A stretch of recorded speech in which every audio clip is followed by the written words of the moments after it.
Welcome to this explainer. I am absolutely thrilled you're tuning in today. We are about to completely shift your mindset about data, manufacturing, and how we actually measure success. Now, if you've ever found yourself pulling your hair out, reacting to every single data point, tweaking a machine just because one result was slightly off, or feeling like your process is driving you instead of the other way around, well, you are in the exact right place. Today, we're breaking down the absolute building blocks of predictability. We're talking processes, variation, and the true purpose of statistical process control, or SPC. We are going to stop reacting to all that background noise and start listening for the real signals.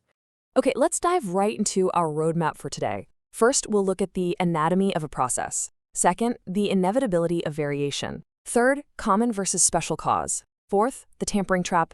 And finally, control versus acceptance. Section 1. Anatomy of a process. So, what actually is a process? It sounds like a basic question, but it's totally crucial. A process is a repeatable set of activities that transforms inputs into outputs under conditions that someone controls for a purpose that someone owns. And I want to highlight something really important here. Your procedure, that is just the paperwork describing what should happen. The process is what actually happens in reality. It's a living, breathing system running on real machines with real people and real materials. And because it's real, its output inevitably varies. A perfect procedure definitely does not guarantee identical results. A process essentially breaks down into 4 distinct components. You've got your inputs, that's your raw materials, people, and data. You have the activities, the actual physical transformation happening on the floor. You have the outputs, the finished product, the waste, the records. And finally, you have the controls, the machine settings, the limits, the rules. So where does statistical process control actually fit into all this? Well, SPC lives on the outputs. It measures the output data and then feeds that information right back upstream to the controls. It watches the result to help you manage the settings. Moving right along to Section 2, the inevitability of variation. Consider this for a second. Variation is the inevitable difference between one output of a process and the next. It's a property. It's not a fault. No 2 outputs of any process in the physical world are ever perfectly exactly identical. Variation is permanent. It is always present. Look, if you're staring at a data set and every single reading is exactly the same, honestly, you shouldn't celebrate. You should probably suspect your measurement tool is broken or it just lacks the resolution to see the true variation. So where does it all come from? Well, there are 6 universal sources of variation. Think of this as your ultimate investigation checklist. First up, materials. Even raw materials have inherent differences, like lot-to-lot supplier changes. Second, method. That's the difference between written instructions and how they're actually practiced on the floor. Ambiguous instructions, like mix until uniform, yeah, that practically guarantees varied execution. Third is machine. Things like gradual wear and tear on a compression punch, or just sudden failure. Fourth, measurement. Your gauge has its own variation. If it's not qualified, you might be investigating the tool instead of the product. Fifth, people. Things like differences in technique, fatigue, or shift-to-shift habits. And finally, environment. Ambient conditions, like humidity drastically changing the moisture levels of your materials. Literally, every cause of variation belongs to one of these 6 buckets. Which brings us to Section 3, common versus special cause. Now we arrive at a massive plot twist. Variation isn't just one big monolithic thing. It actually has 2 completely distinct identities, and you have to treat them very differently. I absolutely love this metaphor. Every process has a voice. It speaks to you through its output data. But here's the catch. Most of what a process says is just ordinary chatter. It's background noise. But occasionally, it shouts. SPC is essentially a hearing aid that lets you tell the difference between that everyday chatter and a genuine shout for help. Let's break those down. On one side, we have common cause variation. It is completely inherent in the system itself. It's always present. It's random noise. It's that ordinary chatter created by those 6 sources we just talked about, all interacting in tiny little ways. On the other side, we have special cause variation. Now, this is not ordinary. It's assignable to a specific event, like a tool breaking or introducing a brand new lot of raw material. It comes and goes. It's a genuine signal. This is the process shouting at you that something has fundamentally changed. Distinguishing between the 2 is literally the most critical skill in process management, and here is exactly why. To fix a common cause issue, you have to fundamentally change the system itself. That requires management or engineering action. But to fix a special cause issue, you just need to find and remove the specific event, so a local or operator action. Confusing the two is an absolute disaster. If you ask a machine operator to fix a common cause problem using local, everyday adjustments, they are mathematically doomed to fail. You're basically asking them to fight the inherent nature of the universe. Section 4. The tampering trap. So what is tampering? Tampering, or overadjustment, is when you adjust a stable process in response to common cause variation, reacting to ordinary noise. I really want to stress this. Tampering is almost always done in good faith. It feels like diligence. It feels like you are keeping a tight grip on the process. But mathematically, it behaves exactly like sabotage.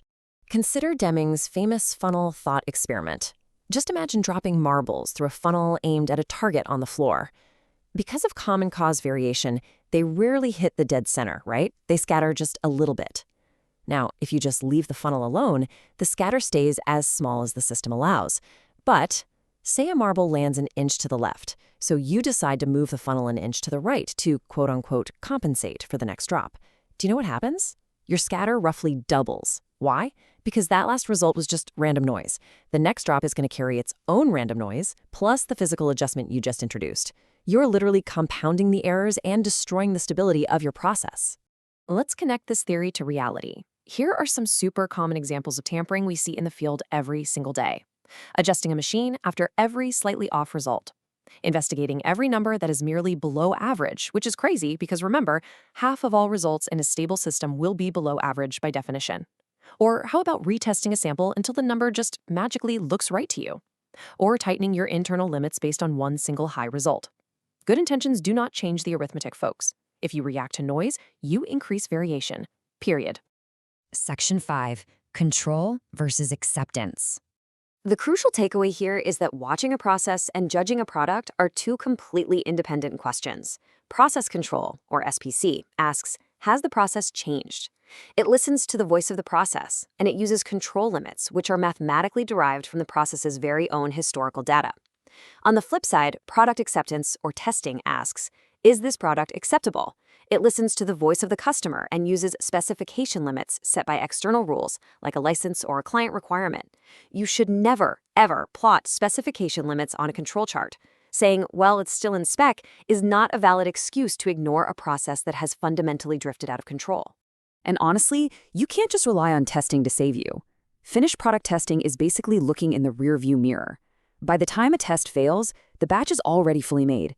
The money is gone. And even if you try to sort the good parts from the bad, 100% inspection is never actually 100% effective. Quality simply has to be built in at the process level. You can't just catch it at the gate. Relying solely on testing is a massive financial and operational risk. I absolutely love this quote. A control chart is a smoke alarm, not a fire door. Let that sink in for a second. SPC gives you an early warning while the process is still running. It detects a change and tells a qualified person to start an investigation. But it doesn't automatically prevent a fire. It doesn't diagnose the root cause for you. And it definitely doesn't make the decision for you. It relies on your knowledge of the system to actually put the fire out. And remember, being in control doesn't automatically mean your product is good. An in-control process is simply a predictable process. That's it. It just means tomorrow will look like yesterday. You can have a perfectly stable process that consistently pumps out absolute garbage. But the point is, you have to achieve stability first. You cannot effectively improve a chaotic, unstable system because you'll have no baseline to measure your improvements against. If you remember literally nothing else from this explainer today, I want you to write this down. This is the golden rule. Act on signals, leave noise alone. Let the control chart, not your gut, not the last result, tell you which one you're looking at. And write your response rules down before you actually need them so you aren't tempted to tamper when the pressure is on and things get stressful. So, I want to leave you with a provocative question to chew on today. Take a look at your own day-to-day work. Are you constantly adjusting your processes, tweaking the dials based on ordinary, everyday noise? Or have you built a system that allows you to step back, stop tampering, and actually listen for the true signals? The data is speaking to you. Just make sure you know what to listen for. Thank you so much for joining me on this explainer, and I seriously can't wait to see how you apply these building blocks of predictability to your own work. See you next time.